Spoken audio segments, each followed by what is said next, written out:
We've got him back on the line. Apologies that we cut off earlier on. Effort, thank you very much indeed for coming back. Look, one of the big questions is how will foreign embassies and tourists be affected by this fuel increase? Well, if you listen to President Mnangagwa, he actually said those foreign embassies and tourists are actually going to get fuel from designated service stations. How that is going to happen is very tricky in that he didn't indicate which service stations they will get their fuel from, but they said they will get it at the old price of $1.32 for petrol.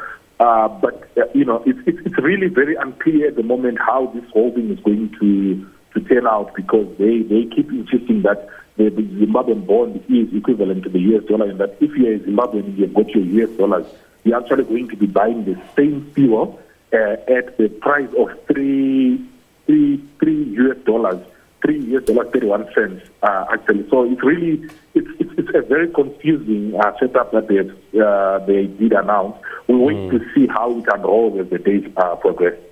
So perplexing indeed. If it just give us a sense in terms of the people of Zimbabwe.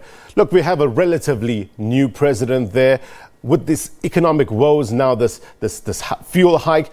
What's the mood like on the ground? Well, the announcement was made just about 10 hours ago. It took effect about 10 hours ago. I've just been around just a few stations to get reactions. People are just, I think a lot of people have lost hope. There's a lot of dejection. People are not happy. There's no excitement. The situation, the crisis in every sector. Civil servants have threatened to go on industrial action in the next 2 weeks. Doctors were on a 40-day strike, which they ended a few days ago. There's no money in the banks. There's no fuel at the fuel stations. Really, everything is just gloomy. There's no hope in any sector. There is no sector that is actually thriving, that can actually point or that can give people hope for a better Zimbabwe. So really, the mood at the current moment is that a lot of people are dejected. A lot of people have lost hope in this new administration. Any reaction from opposition political parties? Yes, I did speak to the leader of the opposition, Nelson Chamisa. He said that, the situation in Zimbabwe right now does not take one man to solve it. He says all hands have to be on deck, and he has called for dialogue with President Mnangagwa. He actually indicated that he has been trying to, engage President Mnangagwa, but there's been he's not been forthcoming. And he said that right now what's needed is no longer, just a one-man show, but, everyone now needs to dialogue and find a permanent and lasting solution to the problems of Zimbabwe. And this increase, no doubt, will have an effect on the movement of people, not only the movement of people, but also the movement of goods, isn't it? Yes, indeed it will. It is going to escalate the cost of a lot of things. People have been actually battling civil servants. Like I'm telling you, they've indicated that they want to go on an industrial action. A lot of them are actually paid in the range of about $400, whatever, even if called 400 RTGS. And that in itself is not enough to sustain them, because just for transport alone, a lot of people were talking in the range of about $10 a day, translating to about $7 a week. Then if in a month, you need about $300 for transport. And a lot of civil servants are saying that figure in itself was just now translating just to transport and nothing else. Now that they've increased the fuel and, transport costs are going to go up, that's all that money that they're earning will actually be eroded by any increase in transport costs. So really, it's not a good picture at the present moment. 150% hike in fuel really is and this not the solution that people are hoping for.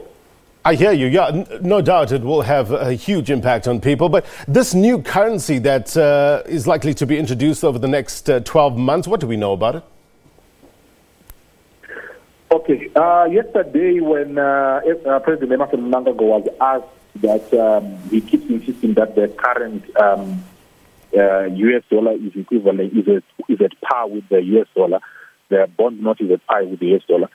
he was asked about the currency, and in confirming what the Minister of Finance had said a few days earlier, that it will be introduced in the next few days. He said that this currency, they will announce it when the fundamentals are right in the next few months or within this year. So we do understand that they are actually working on coming up with a proper currency for Zimbabwe. They did confirm that, and they said they will only make the announcements, the official announcements, once they get the fundamentals in the right place. So yes, the confirmation was there from both the president and the Minister of Finance that a new currency is somewhere along the lines, but given the indications, they didn't indicate exactly as to when. All they said is that once the fundamentals are right, they will then make the announcement. But they are working on a new currency. Yeah, Zimbabwe abandoned its own currency in 2009, I understand, after it was, hit hard by hyperinflation and adopted the US dollar. Zimbabwe correspondent Effort Musekiwa, thank you very much indeed, as always, for your reporting. Now, the news, the fires at Betty's Bay and Hermanus in the Overstrand municipality have flared up again.